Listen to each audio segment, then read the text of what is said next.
Desde siempre, el hombre ha consumido todo tipo de drogas, como medicamento o simplemente por placer.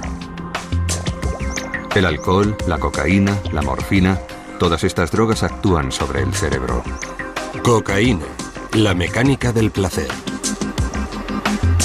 En la actualidad, la biología puede explicar sus efectos en nuestra mente, y el estudio de las drogas permite a la ciencia comprender mejor el funcionamiento del cerebro. La cocaína y su derivado, el crack, las anfetaminas y los antidepresivos, tienen como característica común proporcionar al que los consume energía, confianza en sí mismo y cierta euforia. Son las llamadas drogas psicoestimulantes. En las montañas de América del Sur, la coca es una planta sagrada desde hace miles de años. En el Imperio Inca, quemaban sus hojas y se consumían en ceremonias en honor al dios Sol. En la actualidad, los hechiceros indios sí ayudan de la misma planta en sus ritos adivinatorios.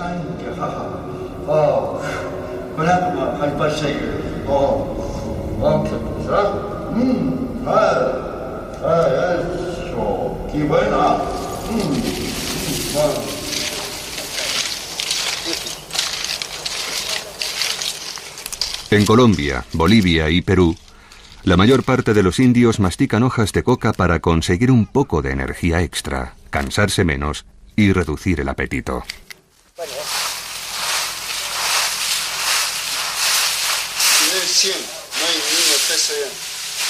Los campesinos pueden cultivar coca para su propio consumo para la producción de medicamentos. Sin embargo, ganan al menos el doble si venden su cosecha a los laboratorios clandestinos que fabrican la cocaína. Se calcula que en la actualidad el número de cocainómanos en todo el mundo asciende a más de 13 millones. Con 158.000 hectáreas de cultivo, la cocaína es el centro de un tráfico colosal que genera miles de millones de dólares de beneficios y somete a países enteros a los intereses de los narcotraficantes. Esta es la hoja de coca. Este de aquí es su droga, lo que sale. Esto de acá. Esto una vez que se le pisa ya comienza a salir, mira. Sale la droga. Su nombre es el... Primero le ponemos esto, o más. Para conseguir la sustancia que actúa sobre la sutil química del cerebro, debemos añadir grandes cantidades de cal, ácido sulfúrico y queroseno que sirve como fijador. A partir de la cocaína también se produce un derivado muy potente, el crack, que se vende en forma de piedrecitas. En vivo y en directo para que prendas pues estas notas, esto no se toma. Eso se llega hasta nuestro paladar, hasta aquí nomás y se le bota. Ahí va, ahí sale la... Parecía más.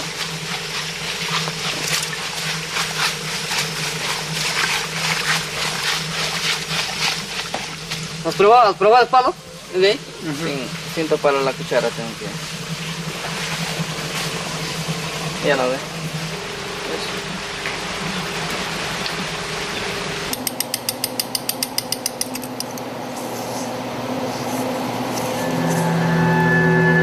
Go ahead, from your side, Dean. There you go.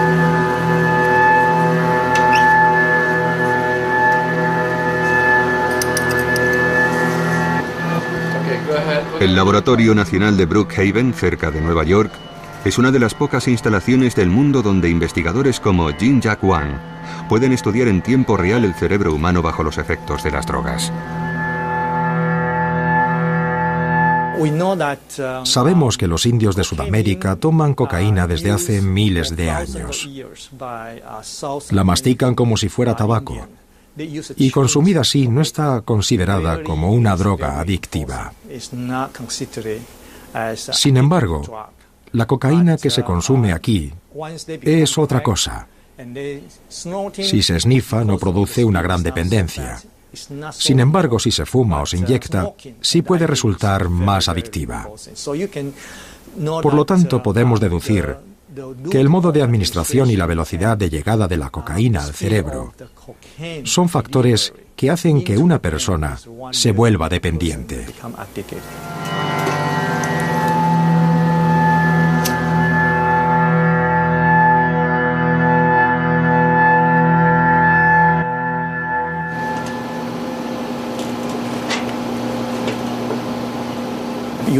Generalmente, en Nueva York, los consumidores utilizan pipas con filtro para fumar crack. Colocan la piedra de crack en el extremo de la pipa. Lo prenden y luego inhalan. Mantienen el humo dentro y después exhalan. El crack viaja de la boca a los pulmones y llega al cerebro casi inmediatamente.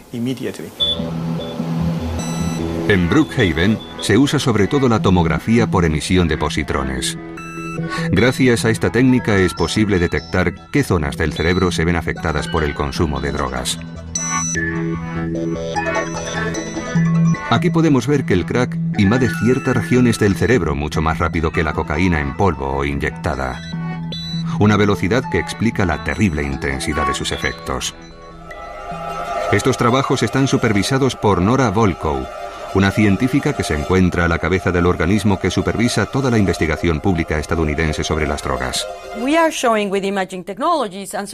Gracias a las nuevas tecnologías y desde luego a los ensayos con animales, hemos demostrado que las drogas, que el consumo regular de drogas, perturba el modo en que funciona el cerebro en aspectos fundamentales que influyen en la motivación de una persona para consumir droga. Este deseo se vuelve extremadamente intenso, pero también afecta a zonas del cerebro que tienen que ver con la toma de decisiones, el juicio, la habilidad para controlar nuestras acciones, y desde luego influye en los circuitos de la memoria. Y no solo en la memoria que usamos para aprender palabras nuevas, sino también en la memoria que tiene que ver con los recuerdos de tipo emocional. En el interior del cráneo, el córtex es la parte más visible del cerebro. Allí residen nuestras facultades intelectuales. Bajo estos pliegues, en una zona oculta, se encuentra el sistema límbico que gobierna nuestras emociones y nuestros deseos. Es aquí donde actúan las drogas. Todas las drogas piratean el sistema de comunicación del cerebro. Y esto es así porque nuestro cerebro pasa la mayor parte del tiempo charlando consigo mismo. Su buen funcionamiento depende de un diálogo incesante entre nuestros 100.000 millones de células nerviosas, las neuronas. Para hacer circular la información, las neuronas envían mensajeros químicos que llamamos neurotransmisores. Ya sea dolor, placer o el ritmo de los intercambios de información, los neurotransmisores regulan un equilibrio sutil y complejo del que depende el conjunto de las funciones de nuestro organismo. Entre cada neurona existe un pequeño espacio donde reina una intensa actividad. Es aquí, en la sinapsis, donde actúan los neurotransmisores. Para hacer circular la información de una neurona a otra, se acoplan a sus receptores correspondientes. Estos mecanismos existen en el hombre y en todos los mamíferos, incluso en los más pequeños. Sin las ratas y los ratones, jamás se habrían estudiado los efectos de las drogas. Compartimos con ellos un gran número de genes y las drogas desencadenan las mismas tempestades en sus pequeños cerebros. De hecho, la humanidad tiene una deuda moral con estos animalitos.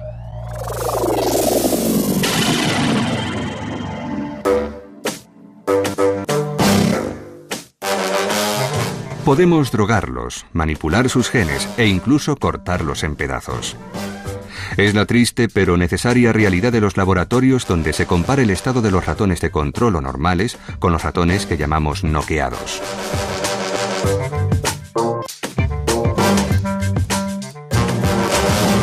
Esta técnica consiste en suprimir ciertos genes en ratones normales, por ejemplo, el gen que controla la fabricación de un neurotransmisor.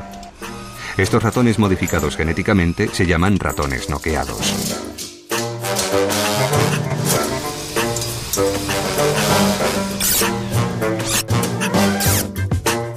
En la actualidad conocemos decenas de neurotransmisores. Sin embargo, el que desempeña una función crucial en la sensación del placer y de la atracción hacia las drogas es la dopamina.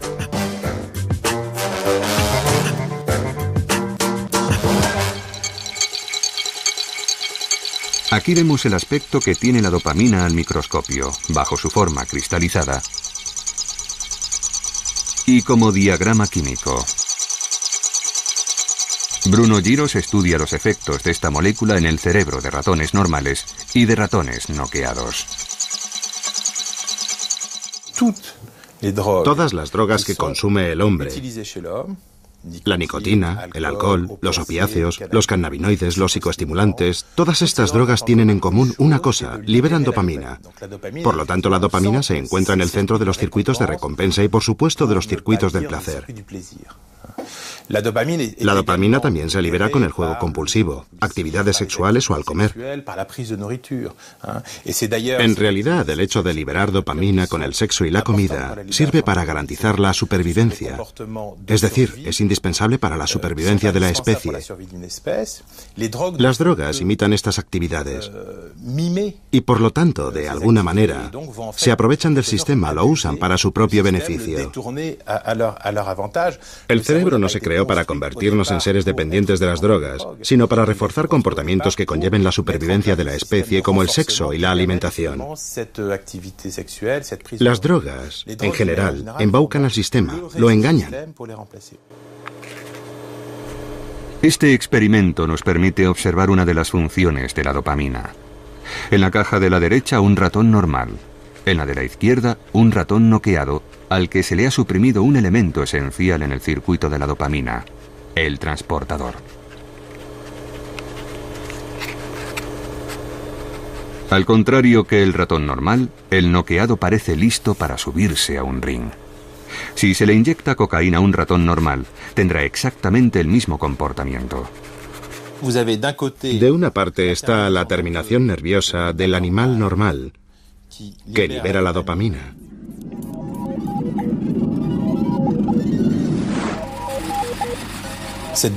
Esta dopamina se fija en los receptores que se encuentran en la célula receptora y rápidamente es captada por el transportador de la dopamina aquí,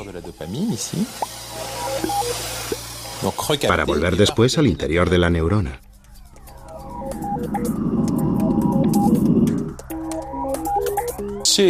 Al ratón normal se le ha inyectado cocaína, un psicoestimulante como la anfetamina, que bloquea el transportador de la dopamina.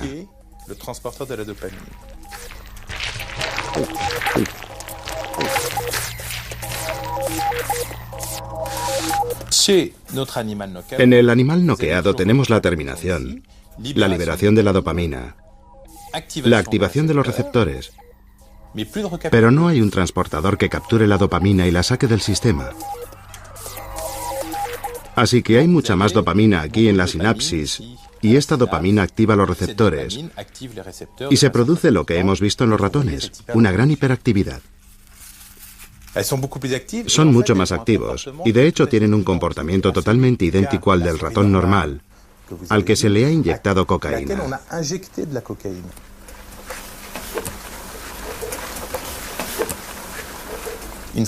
Una vez que se comprende el sistema, podemos identificar los hilos de los que hay que tirar para liberar más o menos dopamina, y entonces solo quedará estudiar su efecto en el hombre y comprobar todas estas hipótesis con las moléculas que están a nuestra disposición o que vamos a desarrollar en los próximos años.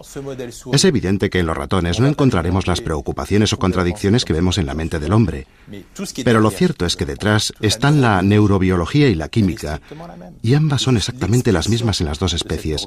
Esa neurobiología que en los ratones se expresa a través de un exceso de movimiento, en el hombre lo hace mediante el pensamiento. Al observar los mecanismos presentes en los ratones de control y en los noqueados, los investigadores identifican las innumerables funciones de la dopamina en nuestro cerebro. Y cuando cortan sus minúsculos cerebros en secciones, cumplen con la primera etapa en el descubrimiento de nuevos medicamentos.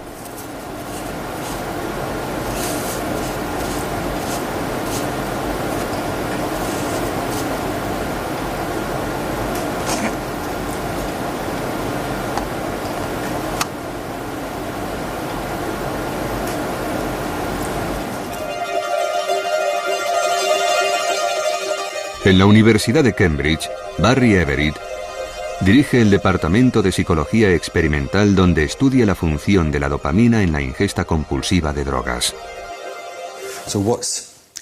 Lo más interesante de las drogas es que afectan a la liberación de dopamina.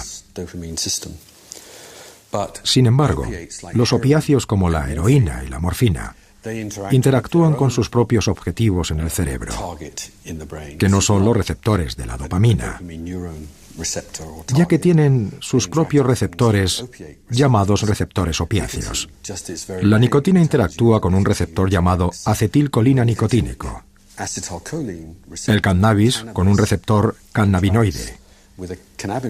El alcohol interactúa con muchas cosas, y entre ellas con receptores MMDA y GABA.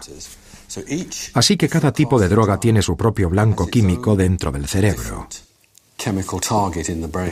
Y una de las principales teorías sobre por qué todas las drogas son adictivas, aunque tengan composiciones diferentes, es que aunque producen efectos distintos, todos acaban convergiendo en el sistema de la dopamina. Así que, de un modo u otro, la cantidad de dopamina sube en el cerebro.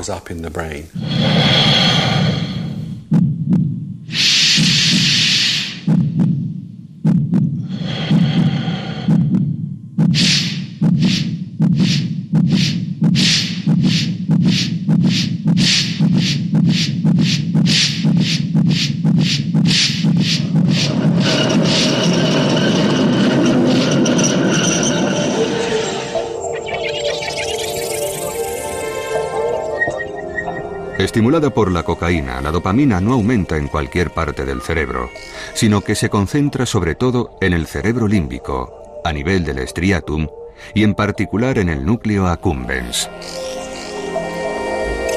Desde hace ya 10 años, el estudio de esta zona, a la vez minúscula e importantísima, ha desatado una pequeña revolución en las neurociencias. Según se cree, el núcleo accumbens parece ser el centro de las sensaciones de placer provocadas por la dopamina.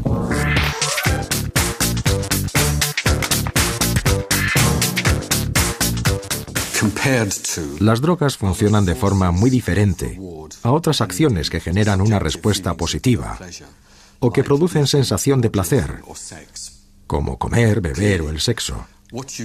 Es decir, en lo que se refiere a la comida, etc., lo que se busca es la comida, el agua o el sexo en sí. Si nos fijamos en un comportamiento en particular, como comer, por ejemplo, cuando comemos, primero nos llevamos la comida a la boca, la saboreamos, la tragamos, la digerimos. Se libera glucosa. Existe todo un proceso y pensamos que desde los primeros instantes de ese proceso, cuando nos llevamos la comida a la boca, ya se inicia un cambio en la actividad del sistema de la dopamina. Es algo que está comprobado. Con las drogas, sin embargo, no aparece eso que llamamos con frecuencia comportamientos de consumo. Es decir, no hay un proceso propiamente dicho, como cuando comemos. Cuando una sustancia tóxica entra en nuestro cuerpo a través del torrente sanguíneo, o si la esnifamos por la nariz, se produce de forma casi inmediata un cortocircuito en el sistema de la dopamina, y tiene lugar sin que haya ningún tipo de preliminar. Es como si la droga secuestrara el sistema de recompensa de nuestro cerebro.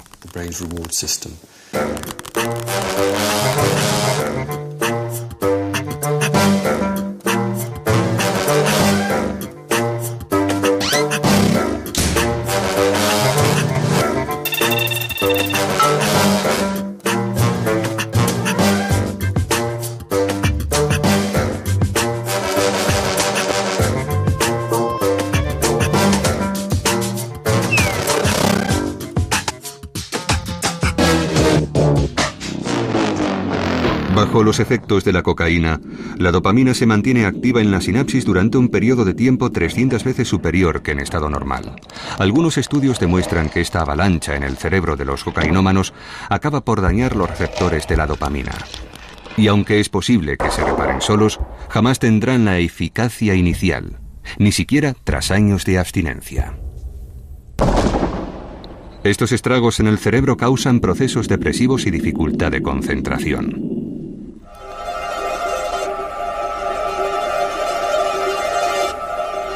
Bombardeado por la dopamina, un cerebro bajo los efectos de la cocaína está condicionado a buscar ese mismo tipo de sensación. Según el neurobiólogo Wolfram Schultz, es una señal de recompensa para el núcleo accumbens. Según parece, el núcleo accumbens es una estructura que se activa, sobre todo y más que ninguna otra parte del striatum, con la liberación de dopamina. Si uno muestra a un sujeto de estudio una imagen gratificante, por ejemplo, un billete de 10 libras, el núcleo accumbens se verá estimulado gracias a la activación del sistema de la dopamina. El striatum también se activa a través de la recompensa, pero con menos intensidad. Lo que llamamos recompensa puede ser agua, comida u otro estimulante, ya sea visual o de cualquier tipo. Puede ser la música, por ejemplo. No hay un órgano sensorial específico para la recompensa. La recompensa viene definida por el comportamiento y tiene tres funciones principales. La primera es la de llevarnos a repetir una acción que nos produce satisfacción. Por ejemplo, si yo le doy al botón de una máquina sin saber qué va a ocurrir y de repente sale una lata de Coca-Cola, si me gusta la Coca-Cola, sin duda volveré a darle al botón. Es la función del aprendizaje de la recompensa.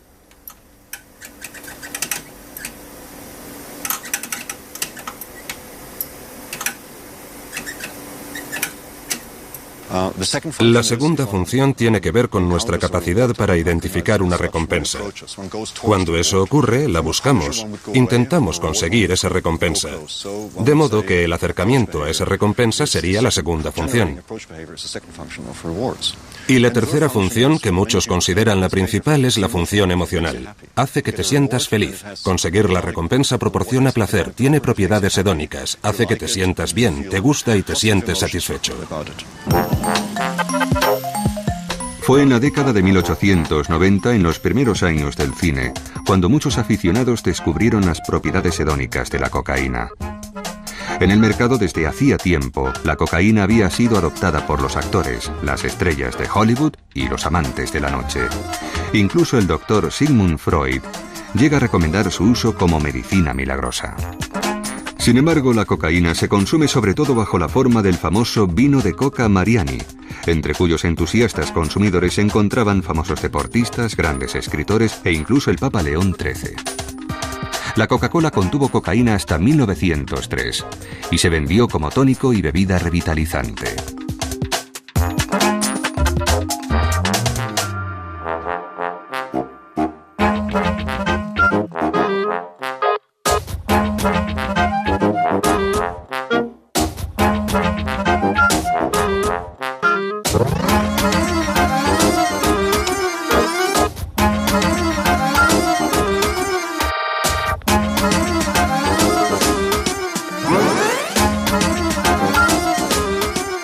Finalmente se prohíbe el consumo de la cocaína en todo el mundo a partir de 1914.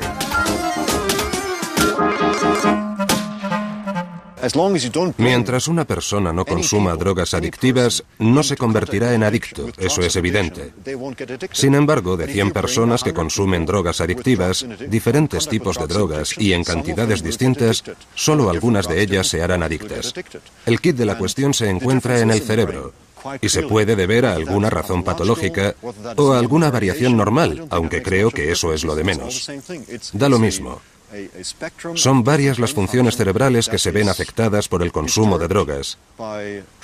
Y en algunos casos, la persona se vuelve adicta y en otros no parece caer en esa adicción. Y eso no se debe solo a la anatomía del cerebro, sino a más factores, al medio, al contexto social, la historia del individuo, a las circunstancias de cada cual, a qué comen o beben. De hecho, en algunos casos se podría decir que la adicción se parece a la esquizofrenia. Es un verdadero desorden cerebral. Hay datos que así lo sugieren. Es una posibilidad, pero no lo sabemos con certeza. Yo creo que la consecuencia más importante de mi trabajo es que he contribuido a definir la adicción a las drogas como una enfermedad del cerebro, ya que encontramos claras anormalidades acerca de su funcionamiento que finalmente desembocan en un comportamiento perturbado. Los posibles errores en el funcionamiento del corazón se traducen en una mala circulación, y eso lo entiende todo el mundo. Nadie cuestiona que si uno tiene un problema en el miocardio, quiere decir que tiene una enfermedad cardíaca. Con las drogas no ocurre lo mismo. Si tenemos un individuo que consume drogas y que presenta un comportamiento anormal, nadie le considera un enfermo. Todo el mundo achaca su mal al consumo de drogas, algo que esa persona ha elegido hacer.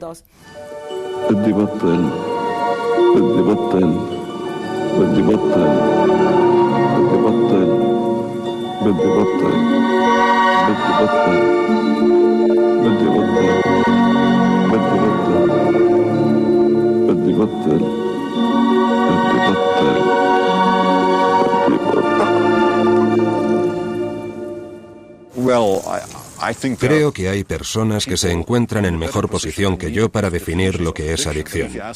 Pero si pide mi opinión personal, le diría que es un proceso de recompensa descontrolado o un proceso de recompensa que el individuo no puede controlar por sí solo, o que por alguna razón el sujeto no quiere controlar porque la recompensa es tan inmensa que supera cualquier otra consideración.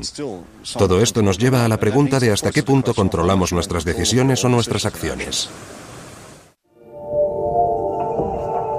Una anomalía en los circuitos cerebrales podría explicar por qué algunas personas se sienten atraídas por las drogas. Son incapaces de resistirse a la tentación del placer y se vuelven esclavos de sus impulsos.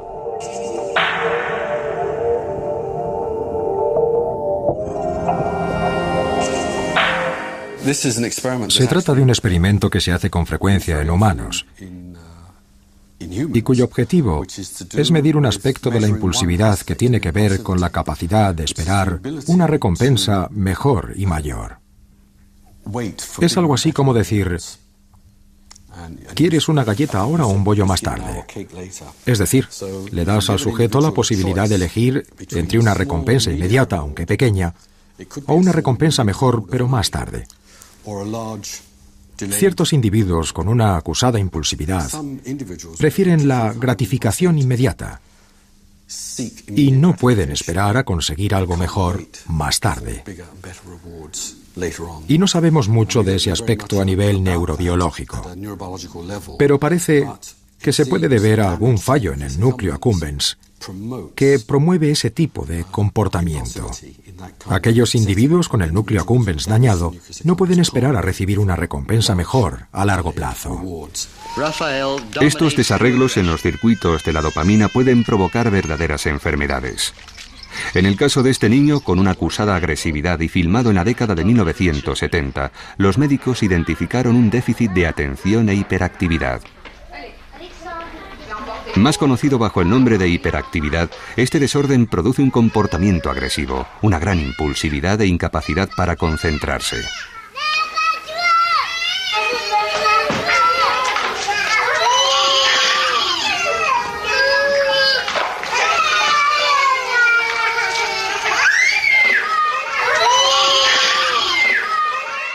En la actualidad en Estados Unidos, y es una práctica que se está extendiendo por todo el mundo, se suele tratar a los pacientes con hiperactividad con estimulantes como el Rubifen, que allí se llama Ritalin.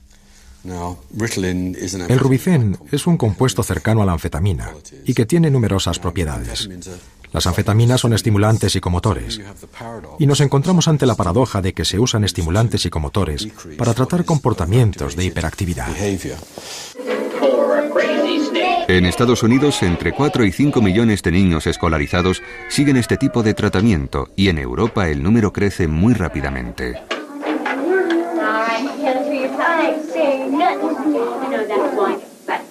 ¿Qué quieres, cariño? Mi medicina. Tus pastillas, claro. Dentro del cerebro, los medicamentos como el Rubifen mantienen una tasa elevada de dopamina al bloquear su reasimilación. Una forma de adicción comparable a la de la cocaína. Tienes que coger otra, cielo.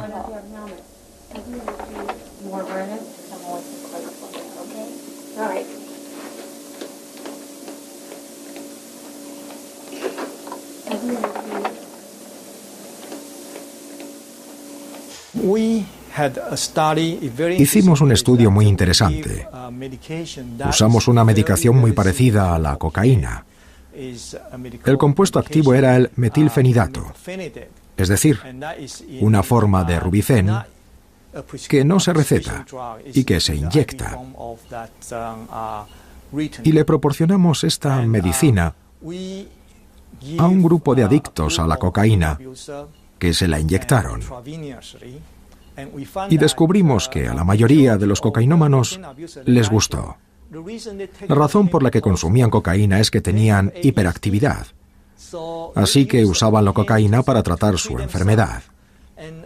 Y este grupo de gente, en cuanto toman cocaína, se sienten mucho mejor. Así que cuando descubrimos esto, les pedimos que fueran a ver a un psiquiatra para tratar su hiperactividad. Y hasta ahora no han vuelto a tomar cocaína. De hecho, la acción química de estos medicamentos es muy parecida, a veces incluso idéntica a la de las anfetaminas. Legales en los años 30, las anfetaminas se encontraban en medicamentos que se recetaban para tratar el asma, quitar el hambre o proporcionar energía. Los deportistas, los camioneros, los políticos y los militares recurrían a ellas con mucha frecuencia. Cueva a cueva y soldado a soldado. Incluso se podría decir que la Segunda Guerra Mundial se desarrolló bajo la influencia de las anfetaminas. En los ejércitos alemán, estadounidense y británico se distribuían a los soldados para que vencieran el agotamiento. En las fuerzas estadounidenses en Okinawa, estos son los kamikazes. La inconsciencia de los kamikazes japoneses se explica en parte por su elevado consumo de anfetaminas. Tras la derrota de Japón, los stocks salieron a la venta y la drogadicción con anfetamina se convirtió en un gran problema en el Japón de la posguerra.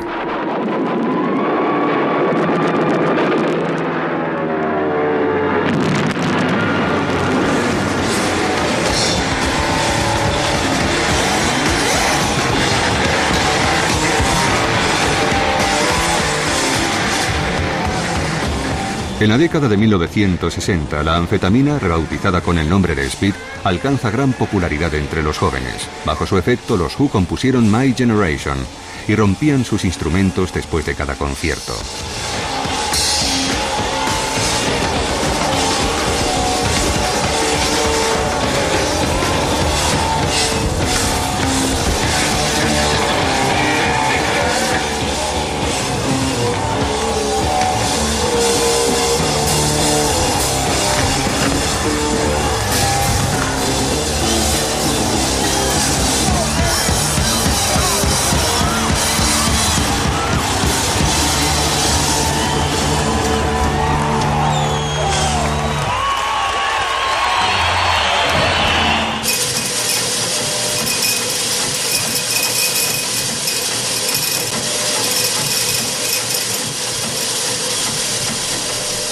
En la década de 1980, las anfetaminas se convirtieron en drogas ilegales. Sin embargo, 26 millones de personas en todo el mundo, de las que 3 millones son japoneses, siguen consumiéndolas.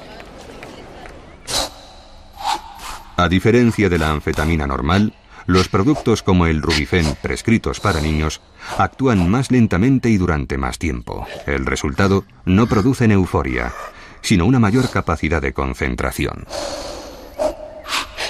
Pero cabe preguntarse por el futuro de estos niños que toman estimulantes. Hay quien piensa que en el futuro se arriesgan a desarrollar una apetencia especial por las drogas. Se han realizado muchos estudios sobre si los niños, dada la vulnerabilidad de su cerebro en desarrollo, pueden hacerse adictos a las drogas estimulantes psicomotoras. Y hasta el momento los datos de los que disponemos son contradictorios. En un par de estudios se sugiere que el peligro de adicción es mayor en pacientes tratados con Rubifen. Sin embargo, en otros no se detecta nada parecido. Así que estamos ante un asunto de difícil solución. El número de pacientes que reciben tratamiento contra la hiperactividad es considerable. Sin embargo, no es nada comparado con los 300 millones de consumidores de otro tipo de psicoestimulantes que se venden con receta médica, los antidepresivos.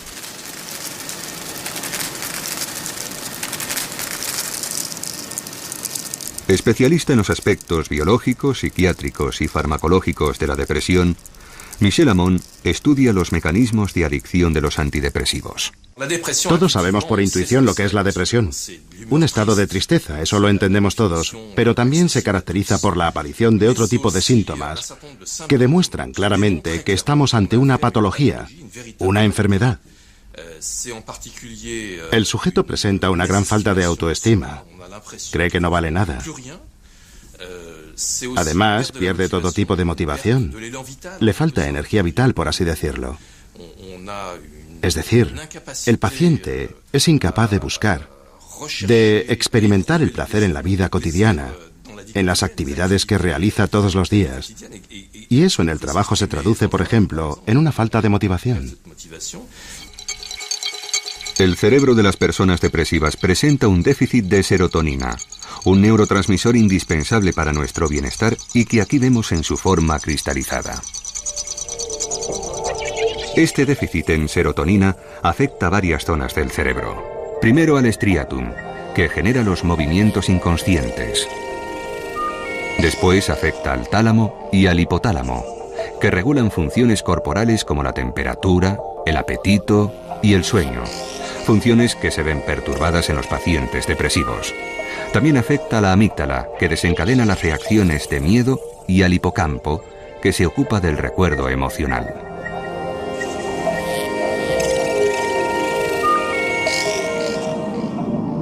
Los antidepresivos que se usan en la actualidad actúan sobre la serotonina como los psicoestimulantes sobre la dopamina. Sus moléculas ralentizan la reabsorción de la serotonina, por lo tanto, esta activa sus receptores durante más tiempo.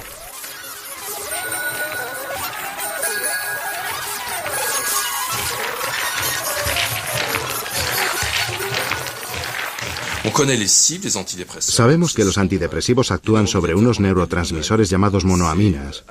En la actualidad, los antidepresivos que más usamos utilizan la serotonina y también la noradrenalina como neurotransmisores. Pero estamos desarrollando otros antidepresivos mixtos que usan ambos neurotransmisores. Sabemos además que cuando se actúa sobre estos neurotransmisores, también se ve afectada la dopamina, que es la hormona del placer, y que además representa la capacidad del individuo para buscar el placer, algo que el sujeto depresivo ha perdido por completo. Sin embargo, eso no quiere decir que solo las neuronas que contienen serotonina se ven activadas. Es una especie de reacción en cadena, es decir, que a partir del momento en que la serotonina aumenta, eso repercute también en la noradrenalina y en la dopamina, además de sobre el conjunto de sistemas de las monoaminas, primero, y después sobre los otros sistemas de neuronas, que ven cómo su actividad se ve restablecida en gran parte. Michel Ammon trabaja con moléculas que no solo están relacionadas con los síntomas de la depresión, sino también con su causa directa, el estrés.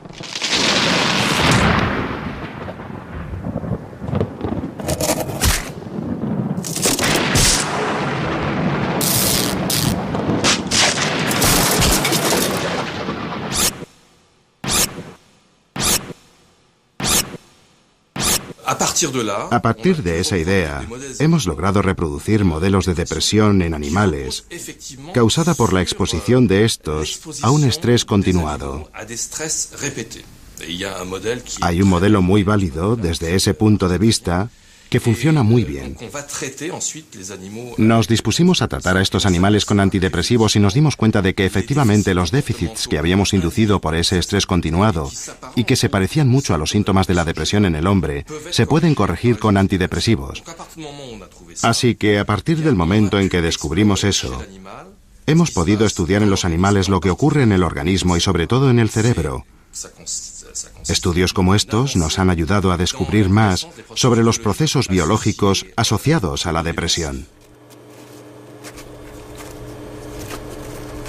En la Pitié-Salpêtrière, en París, Charles Cohen-Salmon ha establecido un modelo para explicar la depresión en los animales. Somete a unos ratones a una serie de situaciones estresantes e inesperadas. Primera faena, inclina la jaula. Asomados al precipicio, los ratones se olvidan de disfrutar de la vida.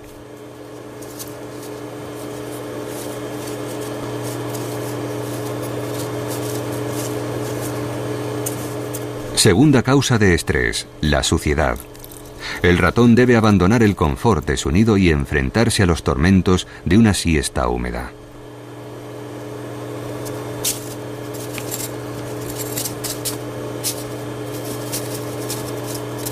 Y para terminar, problemas de comunicación.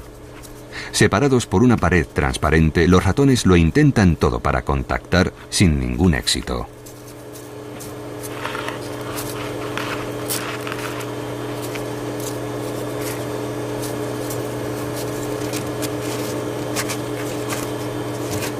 El aumento del estrés perturba el funcionamiento del cerebro y puede hacer que los ratones caigan en un estado depresivo.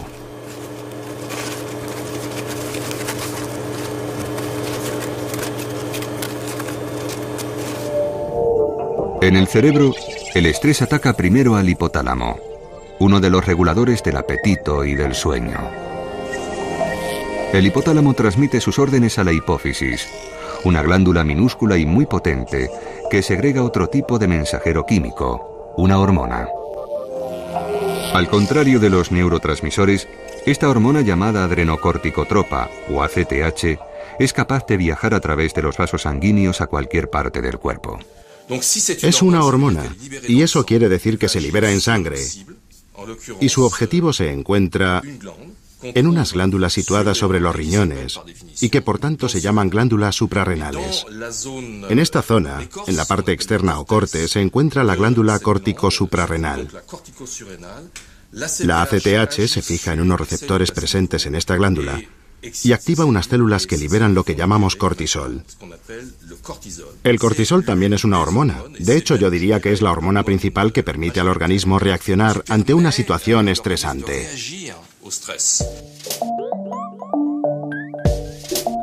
El cortisol desencadena una movilización general del organismo y un consumo intensivo de sus reservas de energía, azúcar y grasas.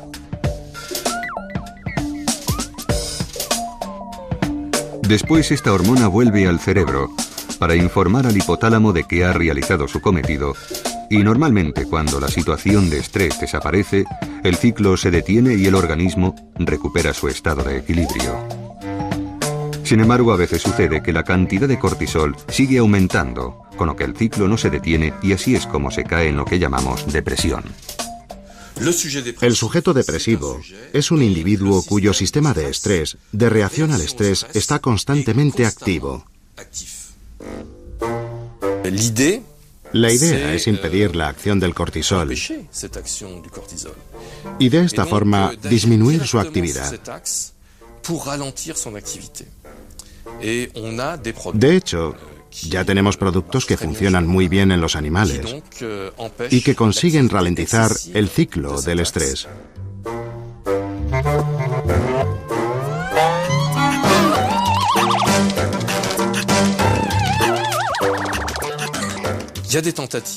Se están realizando pruebas con seres humanos con resultados muy esperanzadores.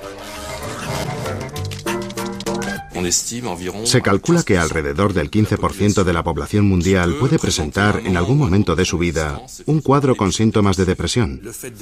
El hecho de estar deprimido, hasta hace poco tiempo, y aún hoy en algunos lugares, está considerado como una cosa negativa, pero en realidad es mucho más. Es una patología, una enfermedad. El sujeto que padece depresión sufre mucho. Hay un estrato biológico que se puede apreciar con claridad.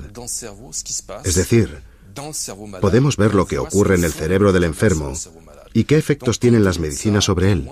De modo que la depresión es una enfermedad como lo es la dependencia de las drogas. Un toxicómano es un enfermo, no es un sujeto al que debemos tratar o considerar como a un delincuente, sino como a un enfermo. Por supuesto, después de que algo le llevara a probar la droga por primera vez, su vulnerabilidad particular hizo que se convirtiera en un enfermo al que hay que curar. Son enfermos. Los deprimidos son enfermos, los fóbicos son enfermos. Los trastornos del comportamiento son enfermedades reales.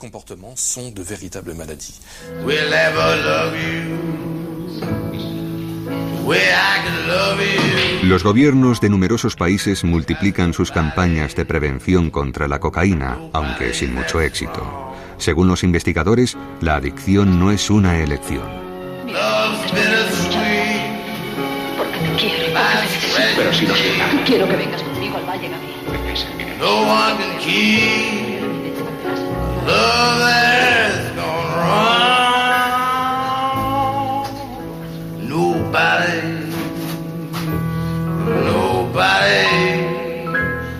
love you the way that I could. 'Cause nobody that's strong. 'Cause nobody. Al principio hay una elección, y pongo la palabra elección entre comillas, porque muchas veces la adicción comienza durante la adolescencia y a veces incluso en la infancia. Y cuando los chavales entran en contacto con las drogas, lo suelen hacer en compañía de su grupo de amigos o conocidos. Y muchas veces comienzan a consumir no porque lo elijan, sino porque quieren formar parte del grupo, que es una respuesta neurobiológica natural cuando se es adolescente. Uno quiere ser como los demás, quiere caer bien, y eso hace que sea muy vulnerable a las influencias. Sin embargo, imaginemos que eligen consumir drogas a pesar de todas las advertencias. Algunos de esos adolescentes tomarán la droga, experimentarán sus efectos y ahí se acaba su experiencia. Sin embargo, otros se vuelven adictos. Eligieron tomar la droga, no convertirse en adictos. Es como el que fuma un cigarrillo. Elige fumar, pero no desarrollar un cáncer de pulmón, por ejemplo. El proceso es exactamente el mismo. No lo sabemos con total seguridad, pero se calcula que alrededor de un 20 o un 30% de los sujetos que consumen drogas son especialmente vulnerables a ellas y se convertirán en adictos. ¿Es la toxicomanía una verdadera enfermedad del cerebro? Nuestra voluntad y el control de nuestros deseos dependen del equilibrio interno de nuestro cerebro. Una de las cualidades más apreciadas del comportamiento humano es el control. Todos otorgamos un gran valor a la libertad. Es muy importante para nosotros. De hecho, hay gente que lucha por conseguirla. Sin embargo, no hay libertad si no existe un control voluntario. Hay ciertas zonas del cerebro que deben funcionar adecuadamente para que exista ese control. Y si esas zonas no funcionan bien, ¿dónde queda nuestra libertad?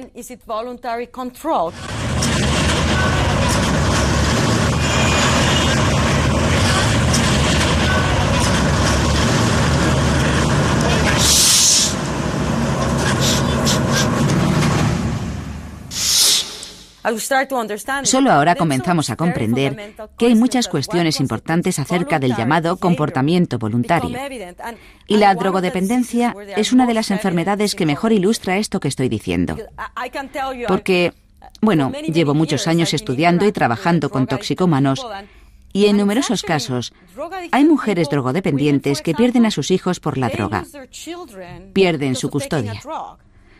Las autoridades les dicen, como te drogues te quitamos a tus hijos. Y ellas quieren a sus hijos, no quieren perderlos. Pero por la razón que sea, al final se encuentran con algún amigo o con quien sea y acaban tomando droga a sabiendas de que pueden perder a sus hijos. Y no es que no los quieran, es que no pueden controlar su adicción. Es como si no tuvieran autocontrol. Nosotros conservamos ese control y no entendemos cómo hacen algo así. ¿Entonces es el hombre un esclavo de sus neuronas? ¿Nuestras decisiones son el fruto del razonamiento o el producto de la gran farmacia que es nuestro cerebro? ¿Dónde queda el libre albedrío en todo esto? Tendemos a pensar que existe el libre albedrío, pero en realidad no se trata más que de una suposición. De no ser así, habría grandes problemas para dirigir un Estado o un país. Pero ¿hasta dónde llega ese libre albedrío? ¿Cuánto de nuestro comportamiento está influido por el subconsciente y por las recompensas con las que funciona? No lo sé. Es un asunto muy complicado. Y creo que si busca un tema digno de investigación, este sería un buen ejemplo, el libre albedrío. Quizá más que la cuestión de la conciencia, porque el libre albedrío determina el modo en que funciona la sociedad y en cómo la dirigen los cerebros individuales.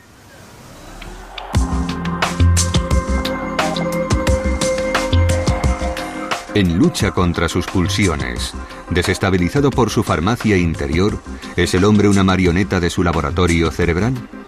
Nadie puede ya ignorar hasta qué punto la química del cerebro forma un equilibrio sutil, capaz de influir en todos nuestros comportamientos y nuestra actitud frente a las drogas, por ejemplo. Las alteraciones en la química cerebral permiten localizar el origen de algunos problemas psíquicos. Los antidepresivos corrigen anomalías perfectamente observables en los cerebros de los pacientes con depresión. Los trabajos realizados hasta ahora obligarán a muchos a cambiar su postura frente a verdaderas enfermedades como la depresión y la toxicomanía.